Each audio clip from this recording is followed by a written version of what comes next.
Para sahabat, hari Sabtu yang lalu saya memberikan kuliah pada program studi Perencanaan Wilayah dan Kota Fakultas Teknik Universitas 11 Maret Surakarta. Temanya soal tata ruang desa, dan saya menempatkan atau menyajikan tema relasi kuasa ya, antara kuasa tata ruang dengan kuasa desa. Nah, saya melihat bahwa tata ruang itu memang tidak begitu lazim bagi desa. Yang lazim ya tata ruang untuk kota, tata ruang untuk hutan, untuk wilayah yang sangat luas dan itu melampaui desa. Memang ini ada dasar konstitusi dan ideologinya, pasal 33 Undang-Undang Dasar 45, bahwa bumi, air, beserta kekayaan alam yang terkandung di dalamnya dikuasai oleh negara dan dimanfaatkan untuk sebesar-besarnya bagi kemakmuran rakyat. Ini kan sebenarnya dahsyat ya, tapi kan ya paradoksnya luar biasa, kontradiksinya luar biasa. Jadi bukan rakyat jelata yang makmur, tapi rakyat jelalatan dan rakyat jelita yang lebih makmur. Dikuasai negara memang ada pengertian secara hukum, tetapi yang mau saya katakan bahwa tata ruang ini menjadi salah satu instrumen kekuasaan negara, dan tata ruang itu sendiri adalah politik dan sekaligus juga kekuasaan. Di sana juga ada kepentingan yang bercokol, dan pada ujung itu tata ruang yang diproduksi oleh negara ini juga sering menimbulkan resistensi, bahkan konflik antara masyarakat setempat dengan negara, masyarakat setempat dengan perusahaan yang memperoleh konsesi atau kapling-kapling dari tata ruang. Jadi tata ruang ini adalah instrumen untuk kepentingan nasional ya. Di atas kertas itu normatif kepentingan nasional, tetapi di bawah kertas bahwa tata ruang ini adalah satu untuk urbanisasi ya. Urbanisasi itu membuat kota, membuat negara, membuat modal plus membuat warga negara.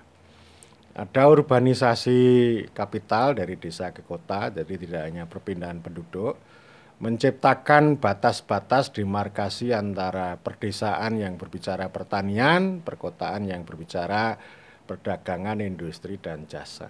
Itu dihubungkan, dan itu hubungan yang eksploitatif. Jadi artinya kalau kita ngomong negara itu pasti ngomong kota, ngomong modal, dan negara ini kan punya kepentingan untuk mengakumulasi modal yang besar melalui kota, bukan melalui desa. Ya. Dan ini sama dengan tema yang sudah saya bicarakan kemarin ya, kekuasaan, kebijakan yang bias dengan kota. Ini urbanisasi ya. Yang kedua, tata ruang itu ya instrumen untuk teritorialisasi. Tidak hanya ngomong tata kota, tapi juga hutan, laut, dikapling-kapling ya. Di sana diberikan batas-batas, sekian persen mayoritas untuk hutan tanaman industri, nanti diberikan konsesi pada pengusaha gede-gede, pada konglomerat, pada pejabat, lalu yang rakyat ya dikasih persen yang kecil. Kayak begitu kok ngomong kemakmuran rakyat. Ya, jadi teritorialisasi ini kalau kita baca pada literatur yang ditulis antara lain oleh Nancy Peluso itu ini ya, memberikan batas-batas yang tegas siapa yang boleh masuk dan tidak boleh masuk. Kalau sudah di kapling-kapling kan ada batasnya, nggak boleh masuk. Kalau tanaman industri ya konsesi untuk orang-orang besar, kalau masyarakat adat, masyarakat lokal yang kecil-kecil saja. Mereka nggak akan bisa masuk ke ranah yang besar. Kemudian juga yang jelas kapitalisasi ya. Jadi kapitalisasi ini sama dengan pembangunan. Tata ruang itu adalah lokus produksi kapitalisme, menambah modal. Di sana juga ada selain ruang, ada tempat, ada komoditas. Ya. Entah itu sawit, tambang, hutan, wah pokoknya banyak lah ya. Yang itu tata ruang itu memfasilitasi kapitalisme. Memang negara butuh uang besar, butuh ya. Tetapi kan yang kalau kita kembalikan pada ideologi bagaimana kekayaan alam itu untuk sebesar-besarnya kemakmuran rakyat. Bukan hanya sekedar untuk menambah pundi-pundi bagi negara maupun pejabat. Lalu juga konservasi ya, ini kan diatur ini, kan orang pengen kaya tapi juga pengen sehat, pengen bersih. Pengen kaya tapi ya nggak ada sampah, tidak ada kerusakan lingkungan sehingga perlu dikonservasi. Tetapi kan ini paradoks, yang namanya urbanisasi itu selalu menciptakan pembusukan. Menghimpun kekayaan tetapi juga pembusukan. Salah satu pembusukannya ya sampah. Kota memproduksi sampah, lalu desa menampung sampah. Kota membuang sampah ke desa. Jadi selain sampah ya banjir, ya kumuh, ya wah pokoknya yang busuk-busuk itu ya. Dan itu menyertai ya. Jadi artinya cita-citanya tata ruang itu untuk konservasi alam lingkungan, tetapi juga menjadi menciptakan lokasi bagi pembusukan ekologi gitu. Lalu juga semuanya itu dibungkus dengan regulasi. Kalau sudah regulasi itu memberi norma, membatasi, mengontrol, bahkan juga menjadi instrumen koersi. Siapa yang melanggar aturan ya pasti akan kena ancaman hukum. Nah, lalu bagaimana dengan ini ya, tata ruang desa? Ya sekali lagi tata ruang desa ini sebenarnya tidak lazim. Dari waktu ke waktu tata ruang itu orientasinya untuk urbanisasi, untuk kota, tata kota. Urbanisasi sekaligus juga kapitalisasi. Undang-undang desa itu memfasilitasi desa merebut tata ruang. Merebut uang, merebut tata ruang, merebut perencanaan. Yang tadinya itu tata ruang melihat desa, sekarang dengan undang-undang desa itu desa melihat tata ruang. Di sana ada banyak hikmah dan secara garis besar kalau tata ruang negara itu untuk urbanisasi, tetapi kalau tata ruang desa ini untuk ruralisasi. Membentuk desa menjadi ini ya, ruang ya, kehidupan-penghidupan itu. Nah, yang jelas yang pertama mengandung rekognisi.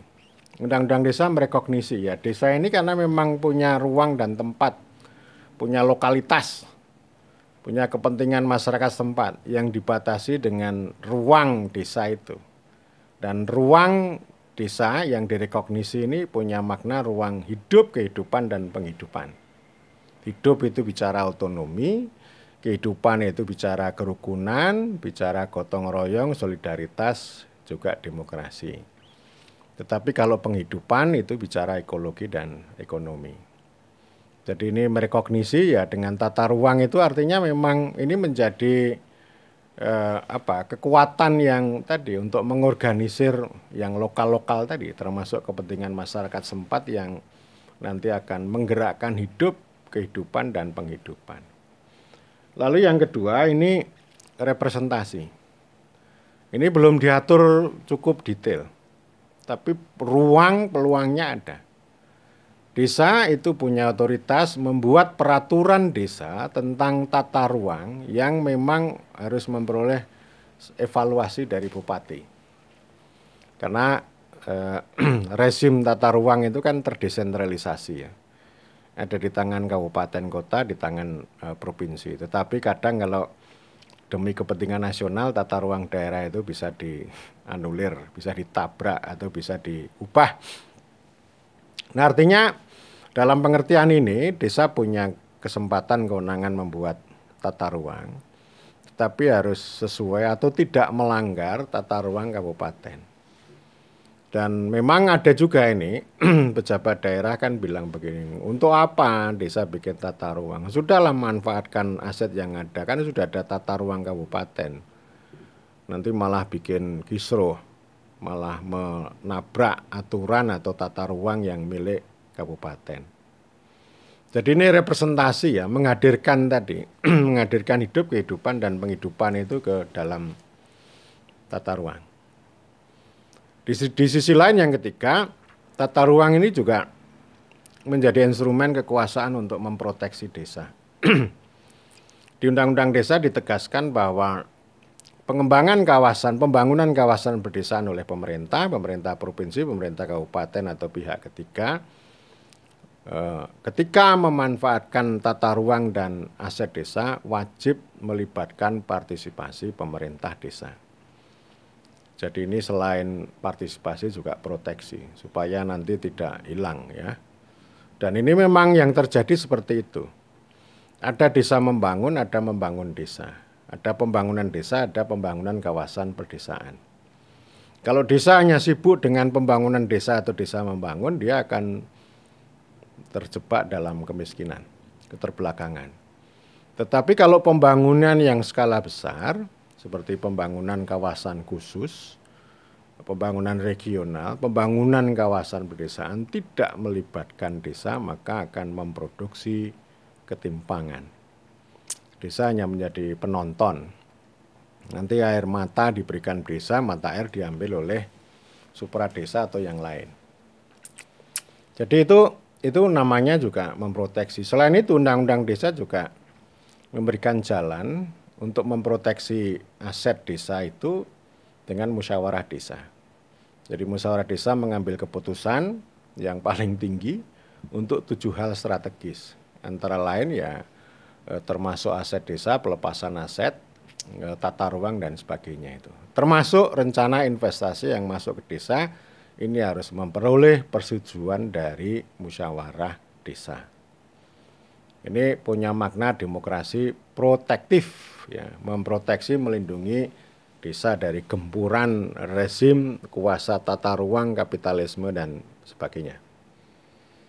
Dan yang tidak kalah penting bahwa tata ruang ini menjadi kekuasaan daulat bagi desa untuk kapitalisasi aset.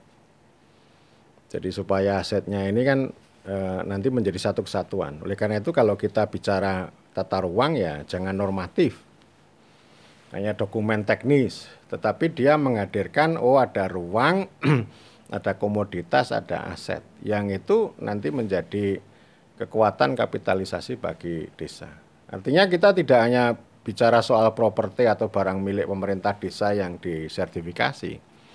Tetapi ada aset warga, ada sumber daya milik bersama. Nah ini ya, asetnya memang harus diperluas. Jadi supaya nanti asetnya itu betul-betul itu bisa didaulat atau bisa menjadi kekuasaan desa. Bukan dieksploitasi oleh modal yang datang dari kota. Nah dalam hal ini kan saya akan berbicara lebih lanjut ya. Bagaimana kapitalisme ini kan tidak bisa dibendung. Tetapi desa harus menjadi pemain kapitalisme dengan cara mengkapitalisasi tadi. Ada produksi dari rakyat, ada konsolidasi desa, ada proteksi pemerintah, yang keempat ada investasi swasta. Ini ya ekonomi gotong royong yang saya sebut ya. Bukan ekonomi rakyat tapi ekonomi gotong royong. Nah ini keempat-empatnya ini menjadi poin penting bagi saya ini untuk ruralisasi ini. Jadi sebagai antitesis urbanisasi, kalau urbanisasi pasti dia untuk kota, untuk modal, untuk negara. Nah ruralisasi juga kapitalisasi modal, tidak hanya berhenti pada aset yang kemudian dikapitalisasi oleh kota, tetapi ya desa harus bisa menjadi pemain di situ yang mengkapitalisasi aset secara berdaulat, secara mandiri, dan itu nanti akan bisa mendatangkan kemakmuran. Ini saya kira tata ruang ini harus menjadi bahan pembicaraan, selama ini ya kurang. Kalau kita ngomong desa ya omongan yang paling banyak dana desa, belanja itu yang paling banyak. Tetapi tidak diarahkan ke sana. Sekalipun ada desa-desa yang mengambil inisiatif untuk tata ruang, ya normatif. Apalagi nanti kalau sudah dibatasi atau dilarang oleh pemerintah kabupaten. Sementara poin tentang tata ruang desa ini kurang banyak disampaikan oleh pemerintah supradesa. Jadi sekali lagi hanya banyak bicara soal administrasi, soal uang, dan itu ya rutinitas yang rutin ya. Karena itu saya menyerukan ini sekali lagi tata ruang desa ini perlu direpresentasikan, dihadirkan untuk membangkitkan hidup, kehidupan dan penghidupan dan Itulah yang saya sebut sebagai ruralisasi, membentuk desa itu sebagai sesuatu yang bermakna untuk masyarakat setempat.